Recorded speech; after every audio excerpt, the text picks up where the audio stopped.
Saya nak cerita sikit tentang padu ni, tuan-tuan. Ini tak ramai yang faham tentang padu ni. Padu ni adalah pusat pengkalan data kepada seluruh Malaysia. Okey. Tuan-tuan tak faham betapa besarnya benda ni. Okay, saya ulang balik. Tuan-tuan tak faham betapa besarnya usaha ini. This has never been done before. Tak pernah dibuat oleh orang. Tuan-tuan, walaon bertanya kepada apa formula Rafizi? Apa formula Rafizi? Apa formula Rafizi? Rafizi bagi anda formula ini. Dan benda ini disebut bukan sekarang. Benda ini disebut sebelum kami jadi kerajaan lagi. Benda ini dah disebut. Okey tuan-tuan, dia macam ni. Sebelum ini, bagaimana kita membahagikan klasifikasi rakyat di dalam negara kita? Kita kelaskan kepada B40, T20, M40. B40 maksudnya golongan bawah 40%, M40 golongan pertengahan, middle 40%, B40 itu maksudnya bottom 40%. Kemudian medium, middle 40% and top 20%. T20, top 20%. Now, isu dia. Ada yang kata, itu ke maksud M40, B40, T20? Itu maksud dia. Ada yang tak tahu. So, macam mana dia klasifikasikan tu? Sebelum ini, dia kait tengok gaji kita. Pendapatan isi rumah. So, kalau tuan-tuan berpendapatan sekian jumlah, kalau saya tak ingat berapa, kalau tak silap saya, bawah daripada 4,000 isi rumah, kalau tak silap saya, maka tuan-tuan boleh dianggap sebagai B40. Kalau tak silap saya, mungkin bawah sikit daripada itu. Kalau tuan-tuan bergaji, katakanlah 4,000 ke 10,000 atau ke 8,000, 9,000 isi rumah, maka tuan-tuan dianggap sebagai M40 atau middle 40. Kalau tuan-tuan pendapatan 10,000 ke atas, kalau tak silap saya, atau 15,000 ke atas, maka tuan-tuan dianggap sebagai T20. Ada masalah tak dengan model ini? Saya tanya, ada masalah tak dengan model ini? Ya, ada masalah. Baik. Masalahnya sebegini. Bayangkan, A tinggal di Kuala Lumpur, gajinya RM8,000. Isterinya tidak bekerja, anak 4 orang. Dan keempat-empat anaknya bersekolah. So tadi, keluarga A ni, kategori mana tuan-tuan? M40. Betul? Sebab gaji RM8,000. M40. Baik. Dalam masa yang sama, B, gaji dia RM3,800. Tinggal di Batu Pahat, Johor. Tidak mempunyai isteri, tidak ada anak, tinggal pula di rumah mak dia, tetapi B dianggap sebagai golongan B40. A tadi tinggal di Kuala Lumpur, gaji bini tak kerja, anak 4 orang, dianggap sebagai M40. Oi, besar gaji tu, RM8,000 is. Anak 4 orang sekolah. So, akhirnya yang dapat terima bantuan B. Ataupun dia kahwin tak ada anak, ataupun dia anak seorang, tak kisahlah. Yang dapat bantuan B. Yang tak dapat bantuan A. Kenapa A tak dapat bantuan? Sebab apa? A ni kira M40. Mana boleh dapat bantuan, dia bukan B40. Jadi, pengklasifikasian kepada M40 dan B40 T20 ni ada masalah kat situ. Dan akhirnya, mereka yang tak layak dapat. Kita ambil contoh kereta, tuan-tuan. Kita ambil contoh, okey, kereta tu cerita lain lah. Kita tu nanti, kita akan tengok kemudian. So, akhirnya bantuan daripada segi STR, bantuan persekolahan anak, semua yang B ni dapat. Yang A tadi itu tak dapat. Kerana apa? Dia ada gaji RM8,000, RM9,000 contoh. Okay? Baik. Now, kalau macam tu baik dia pindah je lah kampung. Kalau dia boleh pindah kampung, dapat gaji macam tu, tak apalah, sedar lah. So, padu ini akhirnya dia melihat, dia kaji, dia tengok silang, cross info. So, dia akan melihat cross info ni, dia akan tengok berapa gaji anda. Of course, gaji pasangan anda kalau ada, combine. Berapa anak anda. Berapa anak anda yang bersekolah. So, bermaksud itu ada tanggungan. Berapa anak anda yang OKU? Berapa perbelanjaan yang boleh digunakan? Berapa perbelanjaan? Kalau tinggal di Batu Pahat dengan tinggal di Kuala Lumpur, dia punya apa dipanggil parameter dia berbeza. Parameter dia akan berbeza untuk dia kata layak atau tidak.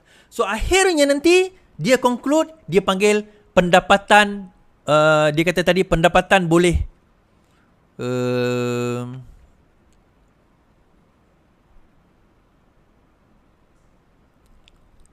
Dipanggil take home pay. Itu dipanggil take home pay untuk memberi gambaran seadilnya kedudukan sosioekonomi, melayak kelayakan,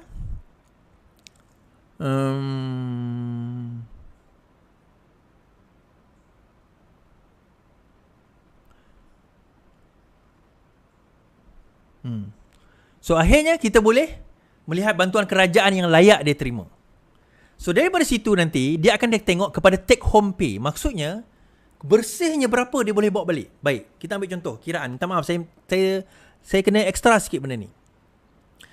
Cerita A tadi Dia pergi kerja, dia ada 2 kereta contohnya. Dia bayar 2 kereta.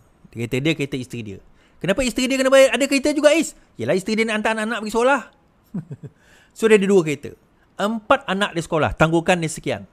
Dengan bayar rumah sewa sekian. Dengan dia punya tempat pergi kerja sekian. Dengan tanggungan dia sekian. Akhirnya hujung bulan setelah tolak hutang dan sebagainya. Bukan hutang yang dia tak perlu. Macam contohnya dia buat hutang loan BSN untuk dia pergi renovate rumah. Bukan yang itu. Dia akan ada nanti benda yang dia akan nilai. Setelah tolak dia tengok take home pay dia sekian. Bukan yang gaji dia telah tolak hutang. Bukan. Dia ada bracket dia. So daripada bracket ini akan menentukan sama ada dia layak mendapat bantuan atau tidak. Bantuan ini termasuklah subsidi minyak bersasar. So, kalau golongan ini nanti, macam contoh dia kata, kalau macam tu bermakna aku tak layaklah dapat bantuan bersasar ni tadi Tengoklah pendapatan anda berapa. Kalau anda rasa bahawa anda tak layak, bermakna sama ada anda tak tahu take home pay anda berapa, ataupun anda memang orang kaya. Dia macam ni tuan-tuan. If you are super rich, you don't really care. You ke kalau kita super kaya. Kalau tuan-tuan masih kisah pasal hilang sikit sana subsidi, bermakna you are not rich yet. Belum kaya lagi. Atau kena quote lah. Orang yang betul-betul kaya tuan-tuan, dia tak kisah pun. Sebab dia bayar bil elektrik saja 2-3 ribu sebulan, nothing bagi dia. Dia bayar bil telefon 2-3 ribu sebulan, nothing bagi dia. Dia bayar rumah, bayar kereta. Saya nak cerita. Bayar kereta 3,000 sebulan. Kalau dia servis 3,000 sebulan.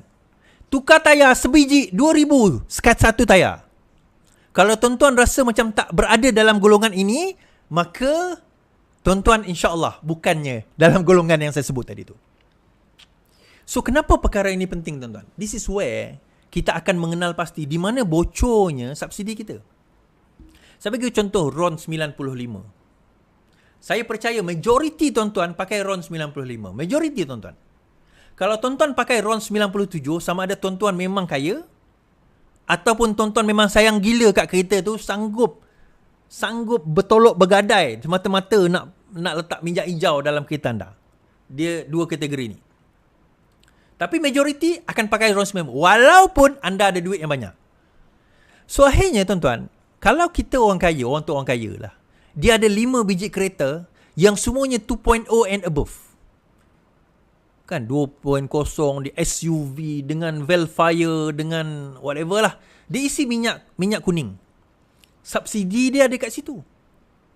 Kemudian ada seorang mamat ni, walaon ni, naik motosikal. Bukan semua walaon naik motosikal lah, tapi ada walaon. Walaon naik motosikal. Yang Allahu Akbar! Naik motosikal. Isi minyak RM7 full tank. RM10 full tank. Tok guru dia, presiden dia, naik Velfire. Plate pula special. Bayar, guna minyak yang sama. 3 kereta mewah, 4 isteri kan? 4 kereta mewah, silap. Bukan 3, 4. 4 kereta mewah, 4 isteri. Masuk dia 5 kereta mewah. Nak kena bagi seorang satu, tok guru dia. Isi minyak, RON 95 semua. Yang walaon tadi dapat isi minyak sebulan berapa ringgit? Subsidi pada dia berapa ringgit? Tapi presiden dia, timbalan presiden dia, tok guru dia, dia punya pemimpin dia yang isi kereta-kereta mewah ni, akhirnya dapat tak subsidi tuan-tuan? Dapat. Padahal mereka tak layak pun dapat subsidi. Bila tak layak dapat subsidi, akhirnya apa tuan-tuan? Itulah bocornya subsidi kita.